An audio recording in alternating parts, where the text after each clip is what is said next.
In a quiet town in Nigeria called Igbokuta, everyday life was woven into the fabric of community and faith. The people of Igbokuta cherished their traditions and lived harmoniously, with the church playing a vital role in their lives. The sound of church bells ringing was a familiar and comforting sound, echoing through the streets and serving as a reminder of the divine presence in their lives. One of the most prominent establishments in Igbokuta was St. Mary's Convent, where young women came to study and prepare for a life of service as nuns. Among the sisters was Sister Maria, a bright and dedicated 21-year-old who had committed her life to helping others. She was well regarded not just for her faith but also for her kindness and passion for serving her community. Sister Maria was particularly devoted to her studies and had dreams of becoming a leader within the church. Many of her peers admired her determination and looked up to her as a role model. Every day was a new opportunity for Sister Maria to learn more about her faith and grow as an individual. Little did anyone know, she would soon become the center of an investigation that would shock the entire community and remain unresolved for nearly 3 decades. Sister Maria had always believed that education was essential, especially for someone who wanted to serve others in a significant way. On the morning of March 27, 1992, she decided to wake up early to study for her upcoming exams. The sun had yet to rise, and the convent was mostly quiet, except for the soft rustling of paper and the faint sound of a clock ticking. At around 4 a.m., Sister Maria quietly made her way to the study area, greeting a few other nuns who were also preparing for their tasks. She would often stay up late, revising her notes and reading, determined to ace her exams. As the hours passed, she felt the onset of drowsiness. To combat this, she decided to take a break and head to the kitchen for some water, hoping to refresh herself. As she stepped into the kitchen, she turned on the light and looked around, feeling at peace in the familiar environment. Perhaps she intended to splash her face with cold water or enjoy a hot beverage to stay awake. However, that night, she would leave an indelible mark on the convent, one that would lead to a chilling discovery the following morning. Little did she know, this decision would change the course of many lives. The sun rose over Igbokuta, casting a warm glow that usually brought joy to the nuns at St. Mary's Convent. However, that morning was different. When the other nuns awoke, they noticed Sister Maria was missing. Initially, they thought she might have gone out for a morning walk or perhaps stayed in the study longer than usual. As time passed and breakfast time approached, concern grew. Realizing something was wrong, a group of nuns went searching for her throughout the convent. Their first stop was the kitchen, where they found signs that Sister Maria had indeed been there at some point. On the floor lay her water bottle, cap open, with water spilled around it. Her slipper was also found abandoned on the floor, causing their hearts to race with dread. Where could Sister Maria be, they wondered. As they continued their search, one of the nuns found Sister Maria's second slipper near the convent well. Panic set in, and they rushed to the well. When one of them peered inside, a scream erupted. There, lifeless and still, was Sister Maria's body. The shock waves reverberated throughout the convent and the entire community. How could something so tragic have happened? The nuns were in utter disbelief, grappling with the loss of a beloved sister, friend, and mentor. The local police were called to the scene as soon as Sister Maria's body was recovered from the well. Officers arrived promptly, including Sergeant Idris, who was known for his thorough approach to investigations. He took notes, photographed the scene, and began gathering information from the other nuns present. As the police conducted their investigations, whispers of disbelief and confusion filled the convent. How could a young nun, who seemed so full of life and purpose, meet such a tragic end? The autopsy showed signs of a struggle, cuts and bruises on Sister Maria's body, but the initial ruling stated that her death was a suicide by drowning. This conclusion left many in the community baffled. Questions swirled: how could she have drowned herself if she had set an alarm to wake up that morning?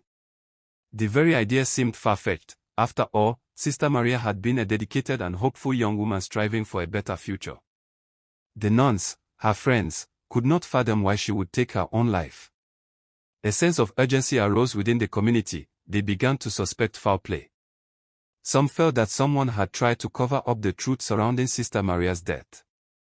Activist Nneka took a stand and rallied the community to demand justice, believing that Sister Maria's life was taken in a cruel and heartless manner.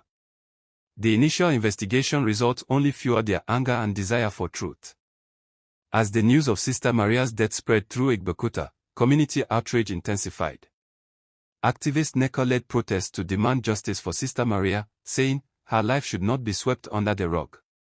Local news outlets picked up the story, amplifying the cries for justice and the pursuit of truth. People from neighboring towns expressed their condolences and supported the calls for a deeper examination of the case. The police department found themselves under pressure, and the case was eventually transferred to the Crime Investigation Department, CID. Many believed they would uncover the truth that had eluded the local police force. CID detectives worked diligently. They re-examined evidence and interviewed witnesses, hoping to shed light on the circumstances surrounding Sister Maria's death. Months went by, and with each passing day, hope for a resolution seemed to wane. The CID ultimately concluded that Sister Maria's death was a suicide, citing a lack of physical evidence to support claims of foul play. This ruling incensed the community further. How could they accept that Sister Maria would willingly end her life when so many factors suggested it was a murder? The clamor for justice only grew louder. Nneka recognized that more needed to be done. She organized community meetings, where people could voice their concerns and brainstorm ways to increase awareness of Sister Maria's story. Local leaders and groups began to unite and call for a thorough investigation, willing to stand up to authorities who may have turned a blind eye to the truth. While Sister Maria's spirit resonated with hope and faith, her case now became a symbol for justice in Igbokuta. Frustrated with the CID's conclusions, the community continued to rally for justice. Nneka and her group of activists reached out to various human rights organizations and used social media platforms to share Sister Maria's story. Their persistent efforts eventually caught the attention of influential figures in the state, causing the case to be picked up by a fresh team of investigators. In 1996, under pressure from various sectors, media, activists, and concerned citizens, the Central Bureau of Investigation, CBI, stepped in to take over the case. The community felt a renewed sense of hope with this development, believing that a new set of eyes might bring clarity to a murky situation. The CBI detectives were known for their detailed work and thorough investigative techniques, and they were determined to leave no stone unturned. In their initial examination, the CBI found evidence indicating that Sister Maria did not simply drown. They discovered several serious injuries that had been overlooked by the earlier investigations. Medical reports indicated marks on her neck and additional bruises that had gone unexamined before. The revelation shocked the community all over again, reigniting debate about what truly happened that night.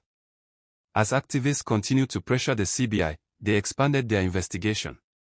They interviewed more witnesses, revisited previous evidence, and analyzed forensic details. The determination of the CBI began to piece together a better understanding of Sister Maria's last moments. The haunting question lingered: who could have been responsible for such a brutal act, and why did they wish to silence her? Tensions rose as hope intertwined with desperation, and the community united for the fight ahead. Amidst the renewed investigation, a figure from the shadows emerged, a homeless man named Roshi. Living on the outskirts of Igbokuta, he had faced his own struggles with poverty and had committed petty thefts to survive. One evening, Roshi came across news of Sister Maria's tragic death on the local radio. This stirred something within him. He remembered that tragic night in March when he had ventured near the convent on a mission to steal copper wires. Roshi recalled seeing two priests entering the convent late that night, something he had dismissed at the time. He had witnessed accounts of actions that seemed suspicious. However, being a thief, he felt that speaking up would only further complicate his own life. Nevertheless, the guilt he carried nagged at him relentlessly. How could he remain silent when he could help solve a murder? Gathering his courage, Roshi approached a local activist, disclosing everything he remembered from that night.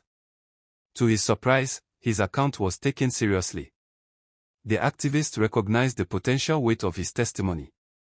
They immediately organized a way for him to share his story with the CBI, ensuring that he felt safe and supported throughout the process.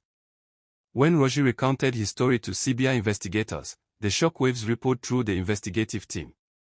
In a detail that sent chills down their spines, Roshi revealed that shortly before he left the convent grounds, he had seen Sister Maria arguing with the two priests near the kitchen.